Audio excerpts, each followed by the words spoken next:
Buenas tardes, ¿cómo están mis amados? Que el Señor me los bendiga ricamente. Es un honor volver a estar aquí, un privilegio ante el Señor de poder seguir hablando en nuestra congregación. Amén. El hecho de estar con vida es un privilegio. Y todos los días que uno se para acá frente a un púlpito, la verdad es sentirnos honrados por Dios que nos permite hacerlo. ¿Sí? Les aviso ya que la semana que viene quien va a dar la palabra va a ser el pastor de jóvenes, Josué. Así que para la semana que viene, el domingo, va a predicar él. Pero en la predica anterior habíamos hablado sobre qué le responderíamos al Señor si nos pusiera el nombre y me dijera, mi Henry, ¿me amas? Esta semana, ¿qué le dijeron ustedes al Señor en esa pregunta? ¿Le dijeron algo? No. ¿Cómo le respondieron? Creo que cada uno tiene la respuesta en su corazón, ¿verdad? Porque esa es la tarea. Poder en la semana enfrentarnos al Señor y responder a esa pregunta. Decir, Señor, te amo, pero sabes que me cuesta, ¿verdad? Como dijo Pedro, Señor, tú sabes, Señor, no me preguntes. Yo soy falente, tengo errores, ¿no? Y ahora cuando estaban ministrando la alabanza y escuchaba las alabanzas, tiene mucho que ver con lo que vamos a hablar hoy día. Quiero por favor que se pongan de pie y vamos a abrir el libro de San Juan, el apóstol San Juan, capítulo 14, versículo 8 al 14, vamos a leer. ¿Sí? El Evangelio de San Juan, capítulo 14, versículo 8 al 14. Seguimos hablando sobre prosperidad. Seguimos hablando sobre prosperidad, que es el tema de este año. Y vamos a ir entendiendo muchas cosas de la prosperidad y vamos a ir entendiendo que no es solamente eso de tener plata, de tener ese tipo de cosas. Vamos a ver. ¿Sí? ¿Ya lo tienen? Empezamos entonces. Juan 14, 8 dice, Felipe le dijo, Señor, muéstranos al Padre y nos basta. Jesús le dijo, tanto tiempo que estoy con vosotros y no me habéis conocido, Felipe. El que me ha visto a mí ha visto al Padre. ¿Cómo pues dices tú, muéstranos el Padre? ¿No crees que yo soy el Padre y el Padre en mí? Las palabras que os hablo no las hago por mi propia cuenta, sino que el Padre que mora en mí, Él hace las obras. Creedme que yo soy el Padre y el Padre en mí. De otra manera, creedme por las mismas obras. De cierto os digo, el que cree en mí, el que en mí cree, las obras que yo hago, él las hará también. Y aún mayores hará, porque yo voy al Padre. Y todo lo que pidieres, repita conmigo, y todo. Lo que pidieres al Padre, en mi nombre lo haré. Para que el Padre sea glorificado en el Hijo. Y si algo pidieres en mi nombre, yo lo haré. Amén. Tomen asiento. Este pasaje lo hemos escuchado en muchas prédicas, ¿verdad? Vamos enfocado de otra manera. Es interesante ver cómo Felipe le dice en el capítulo 14, versículo 8, le dice, muéstranos al Padre. ¿Cuántos de nosotros hemos aceptado a Cristo? Amén. ¿Cuántos de nosotros hemos escuchado de Cristo? ¿Cuántos de nosotros venimos a la iglesia, pero en nuestras vidas no hemos experimentado la presencia de Dios? Amén. Muchos de nosotros seguimos sin tener esa experiencia con Dios. ¿Por qué sucede esas cosas? Porque muchas veces hemos conceptado a Dios de tal manera que lo vemos distante, lo vemos lejos, porque nos ha mostrado un Dios castigador, porque nos ha mostrado un Dios malo, o porque nos ha mostrado un Dios tan bueno que no necesitamos estar con Él, porque se supone que Él ya sabe lo que necesitamos o lo que precisamos. Dos conceptos completamente distantes y completamente erróneos. Necesitamos como personas, como creyentes, tener una relación con Dios para poder conocer a Dios. ¿Sí? Jesús está a nuestro lado. Él no es un Dios castigador. En los tiempos antiguos se conceptuaba a los dioses como personas con características humanas. Dioses a los cuales tú ibas y pedías algo, ofrecías un sacrificio y Él te tenía que entregar por lo pedido. Cuando viene Cristo, rompe los parámetros porque no tenemos que hacer ningún sacrificio, porque Él hizo el sacrificio por nosotros, para ser bendecidos y para ser prosperados. Sin embargo, hoy en día, muchas personas hablan sobre el poder de Dios, hablan y se aprenden unos cuantos versículos de la Biblia que no está mal y lo repiten como loros sin meditar en esa palabra. Y simplemente tenemos en las congregaciones personas que son motivadoras de las iglesias, de las personas, como un, ¿cómo dicen? ¿Spinning? ¿Cómo dicen a los que motivan? Ustedes, ¿spinning? ¿Cómo? Un coaching, ¿no? Que te eleva, te pone bien. Entonces sales de la iglesia y estás, vamos a matar a todos los diablos, ¿no? Y queremos arrasar con todo, pero llegas a la esquina a tomar el micro y ya estás así. Porque lógicamente, como se maneja el mundo, es diferente a como nos manejamos espiritualmente. ¿Me dejo entender? El cristianismo nos estamos llevando a encontrarnos con personajes que dan la palabra, pero que no transforma esa palabra. Necesitamos palabras que cambien las vidas. Ahora viene la nueva moda, los profetas. Están apareciendo profetas de debajo de la tierra y hablan de lo que no entienden. Y hablan de lo que no saben, como si ser profeta se estudia en una escuela. Es como que yo diga, yo soy pastor porque estudié en un seminario. Eso no me hace pastor, mis amados. Cada ministerio es un llamado especial y específico que hace Dios a un hombre. Yo te llamo para que cumplas esta misión. Por eso hay congregaciones que tienen miles. Y hay congregaciones que tienen 4 gatos. Pero justamente Dios los llamó para que tenga esos 4 gatos. Y de repente han pasado muchas personas por esa congregación. Ninguna se ha quedado, pero las que pasaron fueron selladas por ese pastor. Amén. ¿Por qué? Porque la misión de ese siervo es esa, sellar a las personas. Darle lo que justamente las ha enviado Dios para que sean selladas con una palabra y puedan salir adelante. Amén. Amén. Amén. Tanto tiempo con vosotros y no me habéis conocido, dice el Señor. Usted sabe cuántas personas están años en las congregaciones. Ya están sacando, ya están yendo a la FIP a la ANSEP para sacar la jubilación de cristiano. Y no ha conocido a Dios. Es tremendo.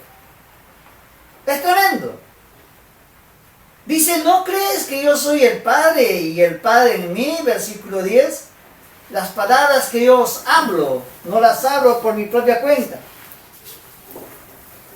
Es interesante que Cristo le diga a Felipe, yo no hablo lo que a mí se me ocurre. Cristo mismo no hablaba lo que a él se le ocurría. Dice cuenta que cuando él predicaba, dice ya, escrito está. Pero Señor, no, escrito está. Escrito está este pueblo de labio me honra, mas su corazón está distante de mí. ¿A quién estaba mencionando Cristo? Al libro de Isaías. ¿Verdad?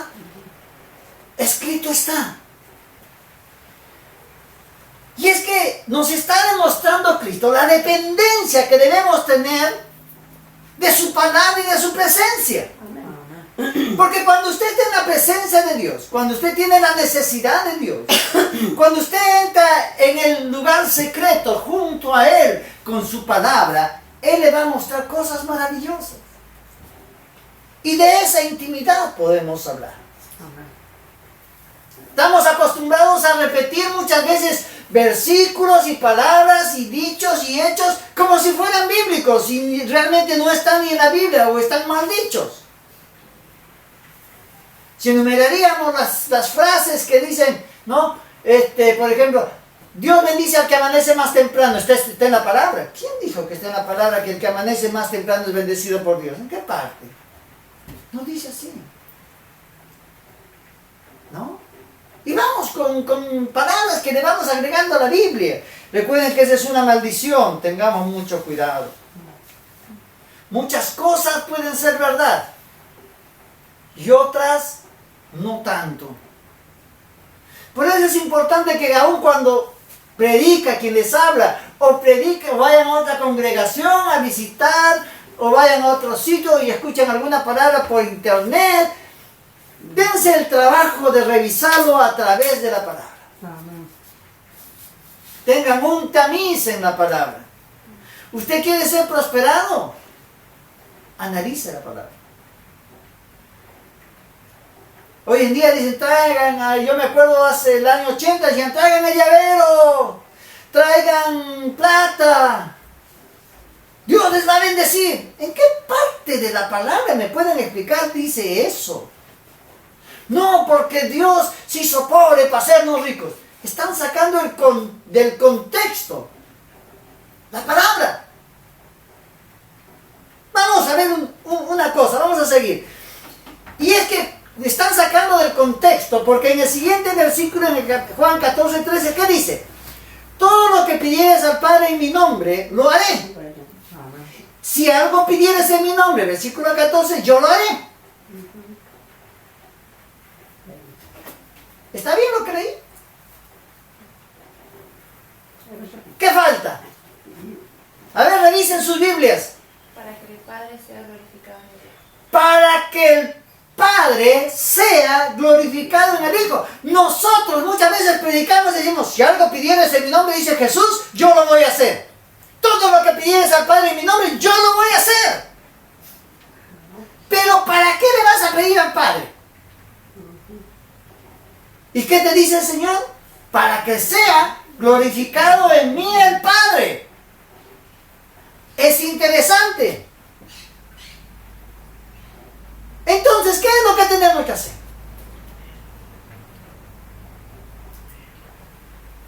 Primero tenemos que cambiar nuestro carácter y aún nuestra forma de orar.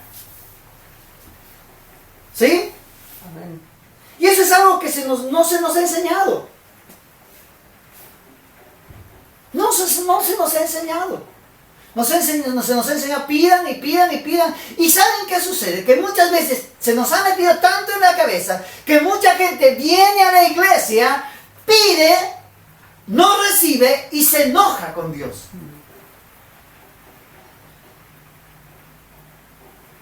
¿Sí o no? ¿Cuántos hermanos hemos visto que se han ido? No, porque yo le pedí por la salud de mi madre y se me murió.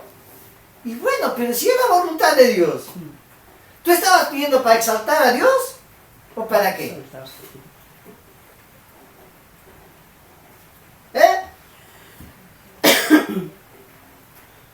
Yo les pregunto, si yo pido trabajo, ¿en qué se gloria Dios? Si yo pido salud, por mi salud, ¿en qué se gloria Dios? Si yo pido por comida, ¿en qué se gloria Dios? ¿Me pueden explicar a ustedes que están acá?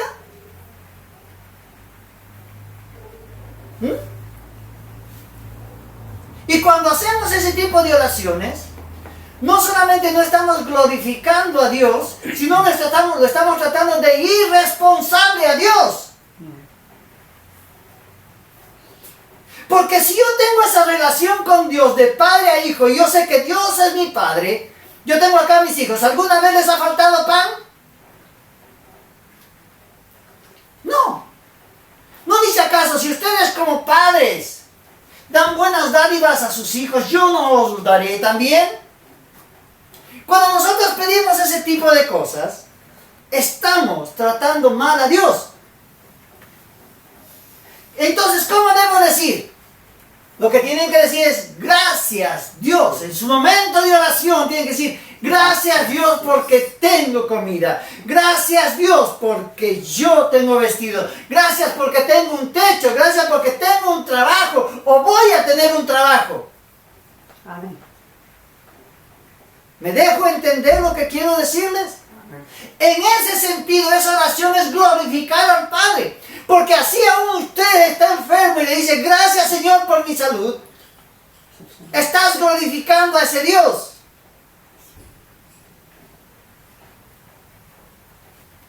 Fíjense lo que dice Mateo 6:31. No os afanéis pues diciendo, ¿qué comeremos? ¿Qué beberemos? ¿O qué vestiremos? ¿Qué dice? Que no nos tenemos que afanar por esas cosas. ¿Por qué entonces oramos por esas cosas? ¿Se dan cuenta que cuando oramos por eso le estamos tratando de irresponsable a Dios? Si no dice, porque los gentiles buscan todas estas cosas, pero vuestro Padre Celestial sabe que tenéis necesidad de todas esas cosas. Pero no nos gusta lo que sigue. Porque dice, mas buscad primeramente el reino de Dios y su justicia. ¿Y qué dice?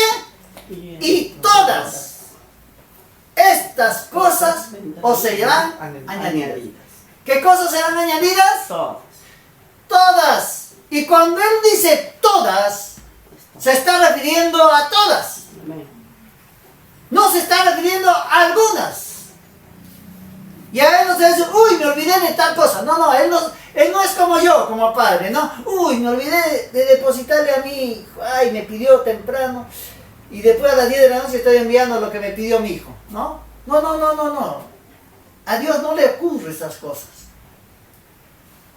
Dios no sufre de la memoria como nosotros que somos humanos. Entonces, ¿qué tenemos que pedir? Sería la cosa, ¿no? Y yo les tiro algunos tips. ¿Qué tal si empieza a pedir por aquella persona que la molesta? Por aquella persona que le cae mal. Por aquella persona que siempre hay fricción, ¿no? En el trabajo, en el estudio, en la facultad. Viste que siempre hay alguien que te cae antipático, decimos, ¿no es cierto? ¿Qué tal si empieza a orar por su jefe? Que lo trata mal, o lo trata a las patadas. O por ese vecino que siempre le anda tirando la basura al costado. Por ese vecino que a veces entra a su casa y le chorea algo. ¿No? ¿Qué tal si empieza a orar por él? Puede ser que le saca el perro para que le ensucien la vereda. ¿No? ¿Qué tal si empieza a orar por él? ¿Qué tal si empieza a dejar de criticar a los gobernantes y orar por ellos? En eso se glorifica a Dios. ¿Por qué? Porque le estás dejando a su criterio y a su voluntad las cosas. Y su palabra dice, orad por los gobernantes. Bendecid a los que os maldicen. Esas oraciones glorifican a Dios. ¿Qué tal si oramos por nuestros líderes religiosos? Y no estoy hablando líderes evangélicos. ¿Qué tal pues si oramos por los católicos, por los musulmanes, por los budistas? Para que encuentren el camino, la verdad y la vida.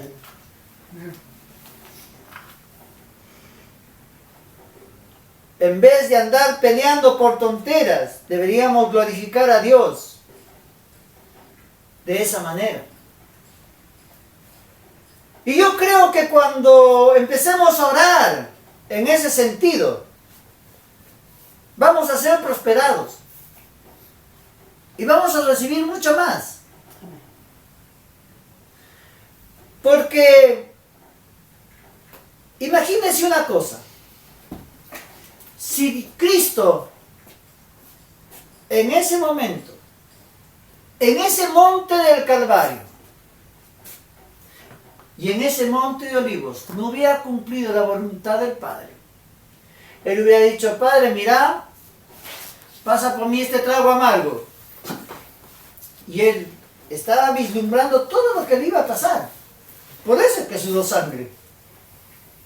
Él sabía lo que le iba a pasar, que lo iban a azotar, que le iban a colocar corona de espinas, que lo iban a clavar en una cruz, que le iban a moler a azotazos. Él sabía perfectamente. Si Él se hubiera retraído, no, lo dejamos por otra oportunidad, yo me voy al cielo. ¿Cómo hubiera regresado a Cristo? ¿Él hubiera regresado con poder al cielo? Sí. ¿Con autoridad? También. Pero ¿saben qué es lo que le hubiera faltado a Cristo? ¿Qué le hubiera faltado a Cristo? La gloria. Y Dios se glorifica en nosotros cuando nosotros renunciamos a nosotros mismos. Cuando a nosotros nos cuesta orar por el gobernante, decimos: pero el pan va a estar 300 mangos, ¿qué lo voy a glorificar a este tipo? Glorifica a Dios. Ora por él. Para que le dé sabiduría. ¿Qué voy a orar por mi suegra si me hace la vida imposible? Ora por ella, para que conozca a Cristo. Sí, usted que me está mirando ahí por internet, tiene que orar por su suegro, por su suegro. Por eso es que el ser cristiano es adquirir el carácter de Cristo. Y el tener el carácter de Cristo tiene 4 cualidades que vamos a ver ya la semana después de que predique Josué. Vamos a empezar a agarrar las 4 características propias del carácter de Cristo. Porque cuando nosotros vemos todo esto, yo le preguntaría, cuando tenemos que ver, ¿dónde está la pureza? Cuando dice que cree en mí en las obras que yo hago, y Él las hará también. Ustedes que solamente creen que se refiere a milagros. Ustedes creen que solamente se refiere a cosas sobrenaturales, resucitar muertos, echar demonios. No se refiere solamente a eso cuando dice: el que cree en mí hará cosas mayores que las que yo he hecho. Nos está hablando que si Él, como hombre mortal que vino a esta tierra, pudo tener esas 4 características: pureza, amor, humildad y perdón, que son características propias de Dios, que son características propias de Cristo, nosotros también la podemos tener. Amén. Y también nos está hablando que nosotros de repente vamos a ser aplastados por aplanadoras, no crucificados, como ha pasado en China.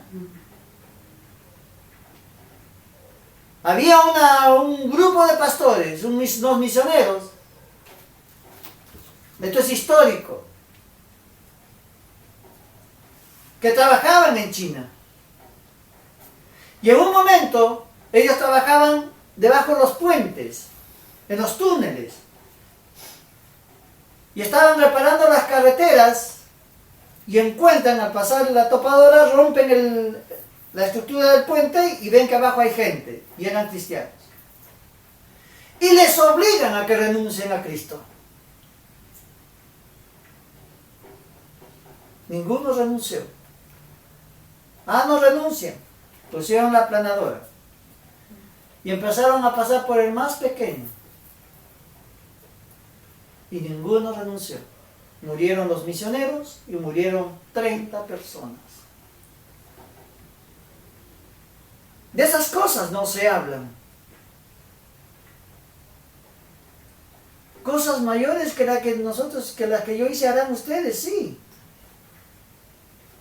Acá la tenemos fácil en Argentina, ¿verdad?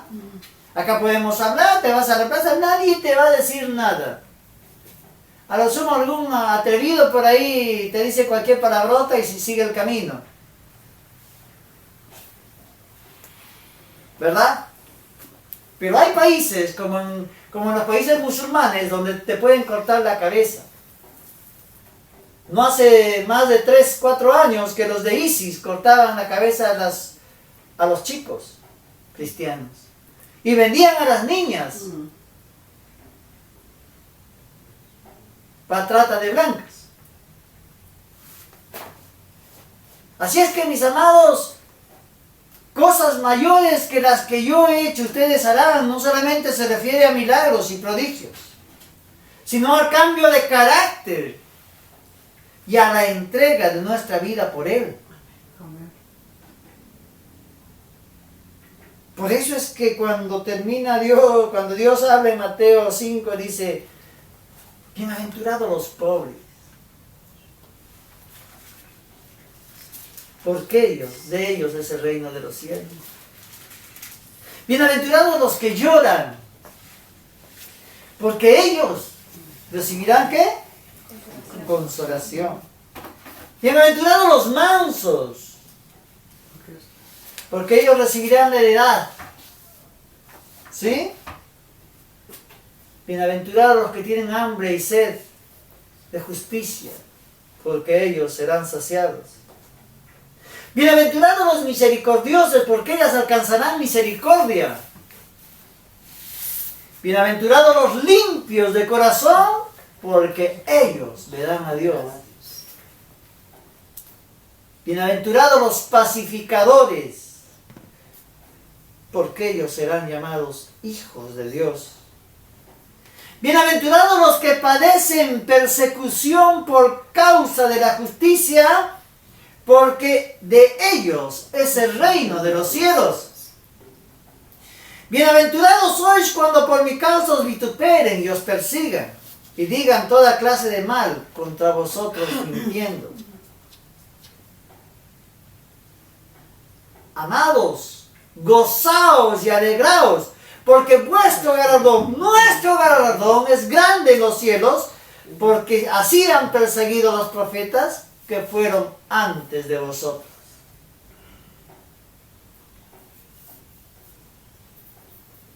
Yo no veo acá que diga bienaventurado el que tiene el auto 0 kilómetros.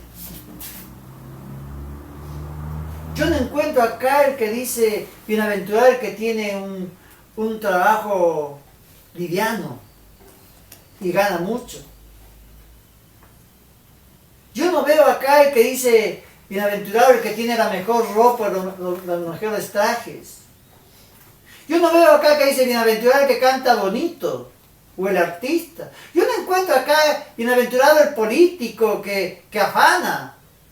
Yo no veo acá ese tipo de bienaventuranzas. Yo veo acá unas bienaventuranzas que tienen que ver con la renuncia a uno mismo y la búsqueda de Dios. Y cuando nosotros hacemos esto, yo me imagino a Dios Padre hablando con el Hijo, tomando mate desde el cielo y decirle: Cristo, al fin entendieron estos cuál es tu carácter, ¿verdad?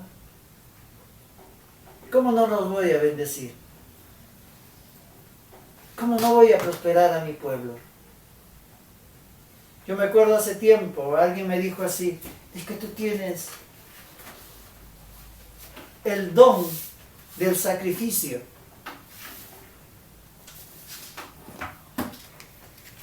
Y es que no entendía todavía de que el servir a Cristo es un sacrificio, pero es un sacrificio con gusto.